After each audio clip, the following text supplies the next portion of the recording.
OK，这场会议的时间开始了。那这场是由卡扎米带来的 Nova， 那我们欢迎他。Okay, so this track is in English, so we probably just start it. In this talk, I will share some experience when I'm playing with the Cosmos SDK framework, and just for fun. Because when I'm playing with this, the language of this kind of framework is written in Go. So probably I'm just curious whether there is some framework written in Rust. And so I put a lot of things, and in this talk I will share some experience about this. Okay, so first I introduce about me. I'm a data scientist and also an open source evangelist. And then 2 or 3 years ago, I was also in Coscap sharing another open source project. So in 2 or 3 years, in recent years, I just focused on blockchain projects, and I looked a lot of the different kind of blockchains such as Ethereum, Bitcoin, Solana, Polkadot, and also Avalanche. So go for this kind of project. I have some experience, and I will think maybe I can write something about this. So that's why I'm come here today. The outline of this talk will divide into 4 parts. The first part is I will using a couple of slides to introduce and explain the theory and the basic architecture of the blockchain and the Cosmos SDK. After that, I will go through the Nova, which is the framework written by me just for fun. Probably you can know some experience when I just try to play with this. Finally, I will give some giveaway for you guys if you have more interest on this. Probably it will be helpful to look at more documents. So first, blockchain. The architecture of blockchain in recent years can divide into 4 parts. The first part is platform layer, application layer, and then distributed computing layer, and infrastructure layer. We can roughly just divide into 4 parts. So first, the platform layer. Platform layer is just the endpoint of the blockchain. So if you are a customer, you are a client, and you're using a front end to interact with the blockchain. The platform is just an endpoint for you to interact with. So generally, the front end will interact to send a request to blockchain through the RPC or RESTful API or some other kind of protocol API. And then the second layer will be the application layer. The application layer consists of different business logic. Traditionally, this kind of logic is written in smart contracts. For example, in Ethereum, we can see a lot of the smart contracts such as Uniswap, SushiSwap. This kind of the contract just provide a service for you. For example, in Uniswap, they just provide a service to swap the coin. If you have A coin and you want to swap into B coin or C coin, you can use that service to fulfill your requirement. But in the Cosmos ecosystem, every chain has different application layer. They implement the business logic not just on the smart contract level. They just implement in the chain level. There's some pros and cons, but today I will just introduce the architecture about this. And then I will go to the distributed computing layer. This layer is kind of consists of different consensus, replication, transaction, processing, and some security shared modules. The most important thing about in this layer is the consensus. So we can see in here. The consensus protocol could be different from different chain. For example, the proof of work is kind of the computer-intensive basis, such as proof of work. They just decide the block is valid or not based on the work of the computation. The other one is proof of staking. They decide the block whether it's valid or not by using the voting power. So if you stake more coin on the validator, probably you have more power to, or you have more probability to decide whether the block is valid or not. And then we will have the infrastructure layer. The infrastructure layer is they are just basic share module for the blockchain. So we can see that there's some nodes. In here, the nodes can be different. It can be also different from different chain. So in the proof of work consensus, maybe that's the miners. In the proof of staking, maybe we call it as validators. And the state is stored in the storage. And we also have some P2P module to synchronize between different validators. Because when you are voting on chain, you probably need to have some mechanism to synchronize the data. And you also need to synchronize the voting mechanism. So after we collecting the 4 different layers, we can just building a chain. So no matter what chain you use, probably in Evergreen, Polkadot, and Solana, you can just and make some analysis about these chains. And you will see the architecture is very similar. So it means if you know one kind of architecture in detail, probably you just move some similar experience to another chain. You will find similar objects, similar modules, and almost the theory is also similar. So the Cosmos SDK. The SDK is the software development kit. It's kind of framework for you to building some application. For example, in the Web 2 or in our normal web application, you probably have some Laravel in PHP and Spring on Java and what else? A lot of framework you can just using that to building some web application. You do not have to write HTTP requests handled by yourself. So it's very freedom, and you have a lot of power to using that, and you just save your time. So Cosmos SDK is kind of it's a similar thing. That can help you to build your own application, your application chain, and you have some common interface. That's why you have some. The architecture is very flexibility. You can just change whatever you want. You can customize a module. For example, in your business logic, obviously this kind of module is not neat, so probably you can just remove it. Or if you need to another requirement, you can just build your own module. So on and so forth. So as we described in last slide, the blockchain is divided into 4 parts. So in the Cosmos ecosystem, we also can divide into 4 parts. As we said, that's very similar, right? In the Cosmos SDK, we can just divide into 3 parts. The platform layer, which is the endpoint layer, including RPC, RESTful API, Web API, whatever.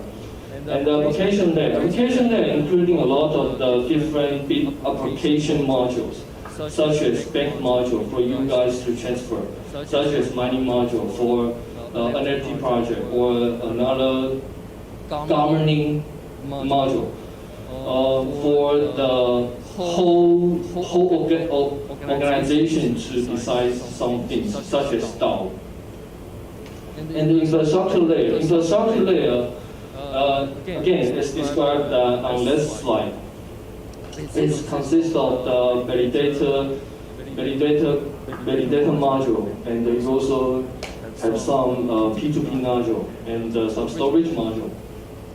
So Cosmos SDK consists of different 3 kinds of the modules, 3 kinds of layers. Sorry. Tendermint, which is another kind of the framework, is implement the consensus protocol. Especially Tendermint is voting-based consensus protocol. So after we have these two, we just can build in a chain. But this one is application, this one is also application. How can we just connect with each other? We are using ADCI, which is the kind of protocol for the Cosmos SDK application to send a request to the consensus after the validator synchronize the data and decide whether the bug is valid. Just give back the result to the Cosmos SDK and just change the state. On this whole process, we can just using the Cosmos SDK to building a chain. And as I say, the common interface is ADCI. It means if you do not like the Tendermint, which is the consensus protocol, you can customize it by yourself, as long as you just implement ADCI. And after you implement that, you can just use this protocol to send a request to Cosmos SDK. In other words, Cosmos SDK as well, you can build in your own SDK, not just using the Cosmos SDK. That's the reason why I'm trying to build my own framework. Although it's just for fun, but just we can do this. It's worth to mention the informal system. Generally, Cosmos SDK and Tendermint, as we described on that slide, these two kinds of application module is written in Go. They're initially written in Go, but when I try with the Cosmos SDK ecosystem, I find out there are some organization or the company which is called informal system. Informal system trying to write some Tendermint into Rust. So we have Tendermint Rust. I think the surprising and the special characteristic of the Tendermint Rust is that it has been formal verification with TLA Plus. So it's some kind of the public commercial software could be formal verification. I'm very surprised about this, and I think that's very special characteristic. So obviously, this is Tendermint Rust version, and they created some Rust community on blockchain. So today I will not make a lot of the discussion about Tendermint Rust. I just think maybe you guys would be interested on this project because it's very interesting, and the implementation is kind of the just interesting. So Nova.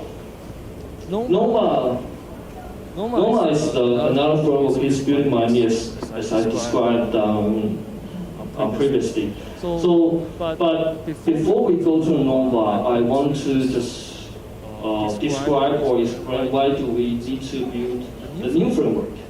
So the first thing is that is make you know how to maintain a framework. If you are just a user, you probably just think the framework as a black box. So whenever this framework if you have some new requirement or you need to customize something, probably you need to maintain your own branch. So making your own framework probably give you some ability to maintain a framework on your own branch. You do not need to wait the pull request from the main wrapper. You can just customize by yourself. And it also can give you some ability to figure out which is not your bug. In the production environment, probably sometimes we would face some difficulties from customers. And in that situation, you need to figure out probably this is your bug, and probably this is an issue from the framework. So it just makes you have some ability to figure out what's the issue, and also join the community. The framework is part of open source ecosystem. So if you can join the community, it would help you and expand your vision about a project. Probably you would know different people or different developers from different worlds. And it also can make you have more deep understanding from making, because when you're making something, you will try to have some idea what's the direction, what's the optimization method, and what's the difficulties, what's the problem about this framework. All of these stages can make you more strong as a developer. So when I'm planning with the Cosmos SDK ecosystem, I just try to find some example which is written in Rust, and I can play with. I finally find out the informal system is described previously. So I find out this is is an interesting application. So I start to play with the base coin Rust, and after playing a lot of stuff, because initially the connection between the base coin Rust and the Tendermine is not working. So I try to figure out what's the problem between these two connections, and after the connection is a success, I just try to think is there another thing I can do. And finally, I'm curious if I just extract some module from base coin Rust. Probably I can build in some small and tiny framework from the application. That's the original thinking about Nova. So after I have this idea, I just try to make some analysis about base coin Rust. The base coin Rust has roughly has two kind of in application there roughly has two kind of module, two parts. The first is base coin app part. The other one is it has different modules. So we can just roughly divide into these two parts. Indeed, it also has another part such as platform layer and the infrastructure layer, but we are skip right now. We just focus on we are just focusing on the application layer.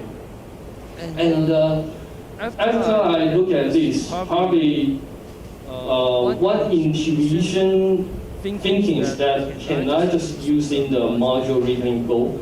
Because a lot of module in Cosmos SDK is written in Go. So if I want to just write my own framework, how can I just use in the module written in different language?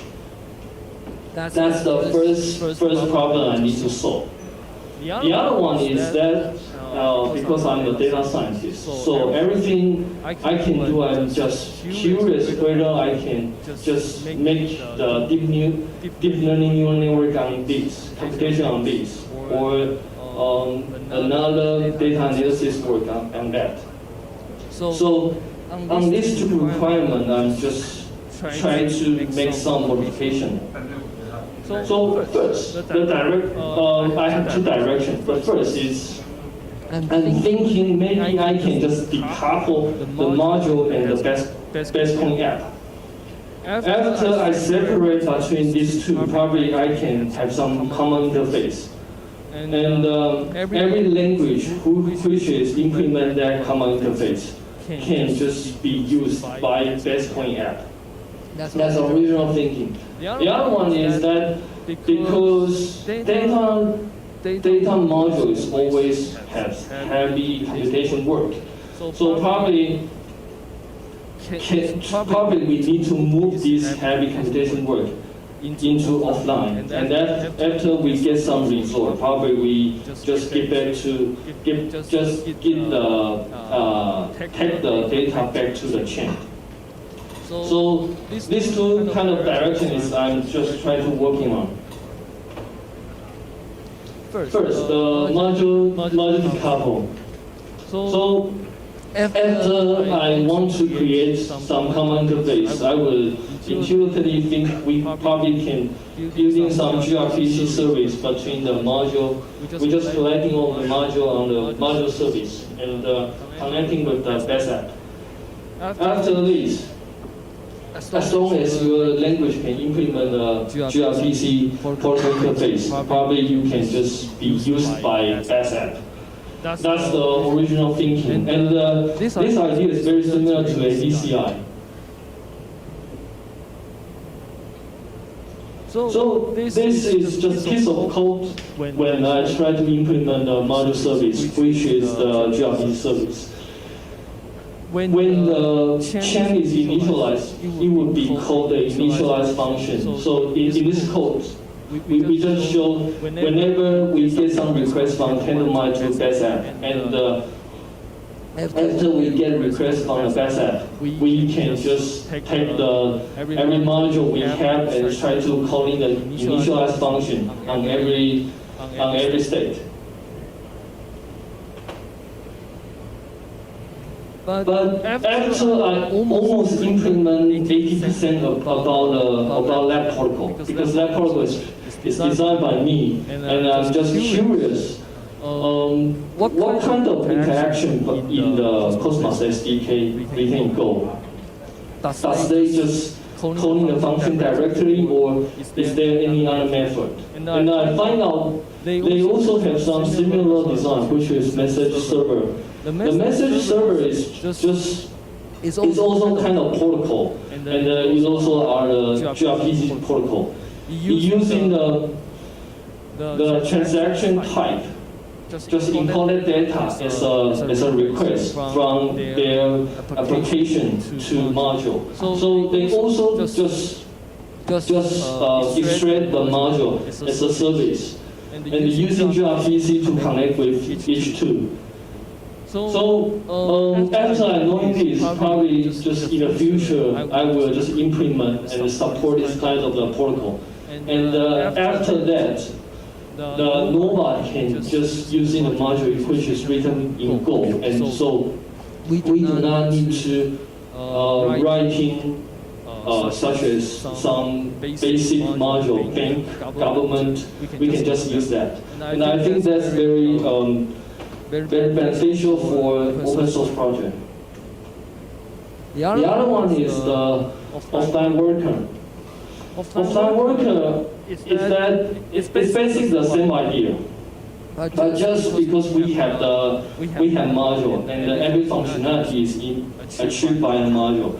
So if we want to have the offline worker, probably we just extract the computation service code onto another worker.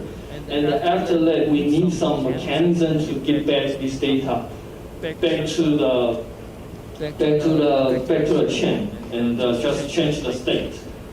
So the part is that we just create another worker service. So I also create the DNN module, which is the offline worker. Right now, I just simply calling the service I run. I write in another piece of code, which is run DL. But I'm still designing the mechanism to get back to after, for example, after we chaining some neural network. And if we just get back, how can I just get the result back to the chain? Because probably this is some fake information would send back to the chain. So we need to have some validation mechanism to make this safe. That's why I'm just trying to figure out is there any just mechanism to doing all this, and it's also under the developing. So we just started a lab demo. So today I will demo the connection between the Tendermint and the Cosmos SD, the Nova. I will showing the Tendermint node will send the initialized request to normal, and the normal will be make some initialize on the back module. Okay, so can everyone see it?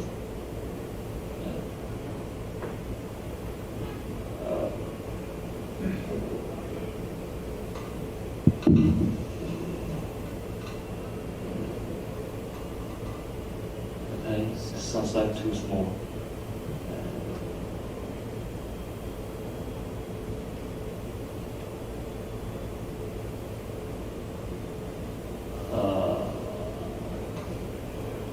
Sorry, but I don't know how to explain it.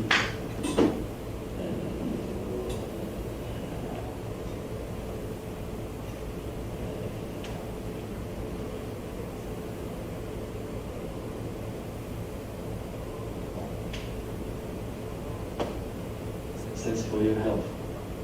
So, in the initialized chain, this is the piece of code on the client side, because gRPC has different side. In the base app, they have client side. Whenever we get some request from the Tendermint, we can just call in using the client side to send a initialized request to module service. And whenever we finish every module, we will log the back initialized finish with the response. So that's what we're going to do now.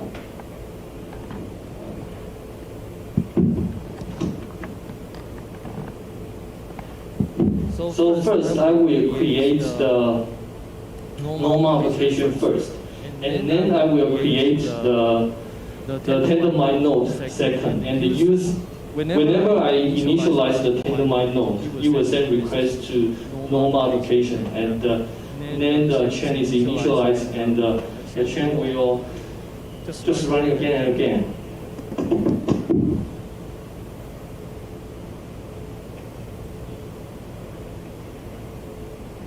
So I already have some piece of environment, so we are just running the code in here. So let me clear the result first.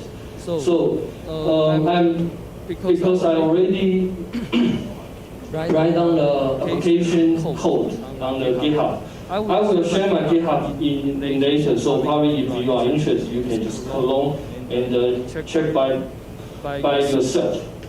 So we can just toggle run, and we just log in some information into the result file. So we can just run it.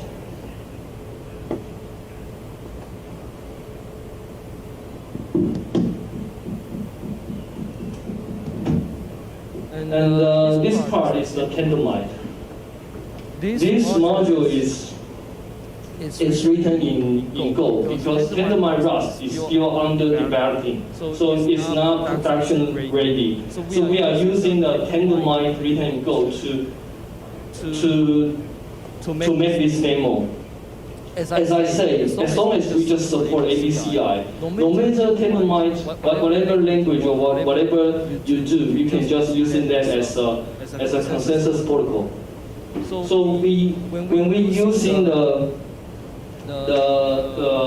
consensus written in Go, we can make this work. So first, we need to initialize the consensus, and then we just, because I already make this before, so I need to reset all. And we will see the result of the application right now, the status. Okay, looks like the application is ready, so we are calling the function here. This command line is just just start the node from the Tendermint. So whenever it starts, you will try to send some requests, and after initialize, the chain is running again and again. So I'm just terminating it, and we will see the result on the normal.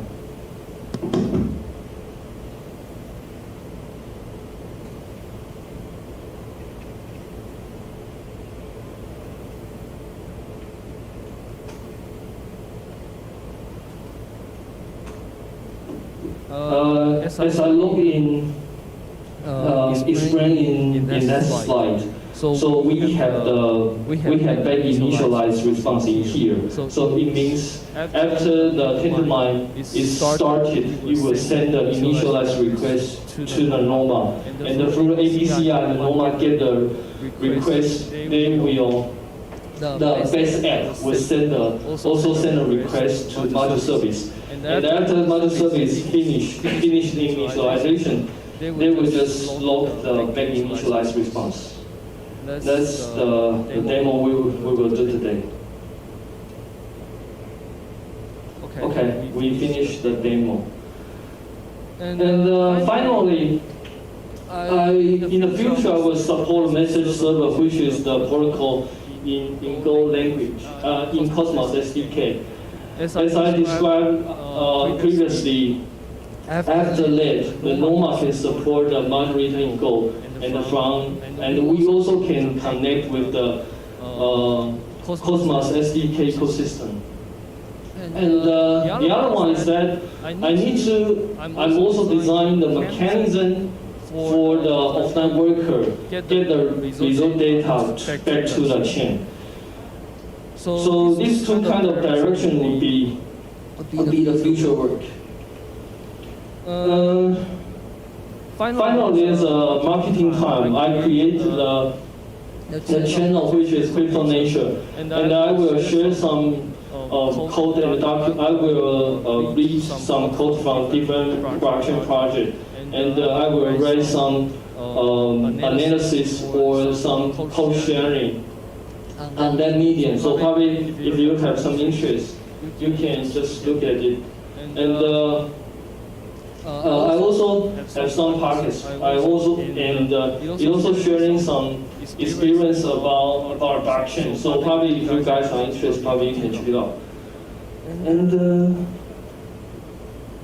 yeah. So in here, this is the wrapper on NOMA.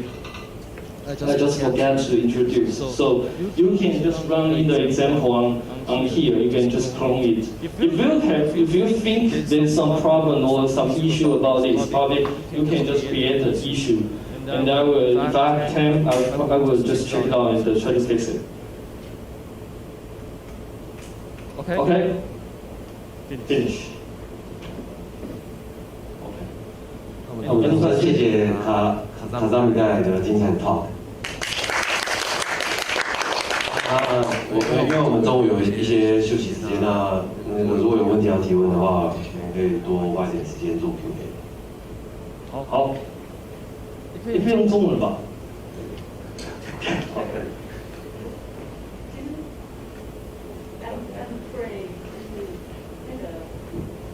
就是这样说，好像。那个 tendermint 啊，就是那个 infrastructure layer 应该是在那个 tendermint 里面，就比较正确一点。因为它那个 P2P， 就是它那个跟 consensus 要一起，就是因为它要跟对，没错。只是说，因为我在讲这个时候，我习惯把，因为或者是说两边都会有一些 infrastructure 的东西啦，像 storage。storage 像你要选那个 database 的种类的话，就是也是在 tendermint 的那个设定。对啊，可是你到最后你的 state 会回到 Cosmos 你的 module change state 那边会回去。什么意思？这好像变得很像咨询。没有，我只是提个问题。我知道，只是因为你当那个 block 确定之后，它会打那个 apply blockchain 回到 Cosmos SDK， 所以到那个时候，它的那个 state 改变的部分 code 也是会在那边，所以我才会这样写。不过你是对的，对，你是对的，因为它那个 storage 跟那个 P2P 跟那个 node 的infrastructure 的部分是在天的没错。大家会后应该也可以再继续讨论一下，还没有人有问题的。好，那就谢谢大家喽。好，那我们再次掌声鼓励，谢谢。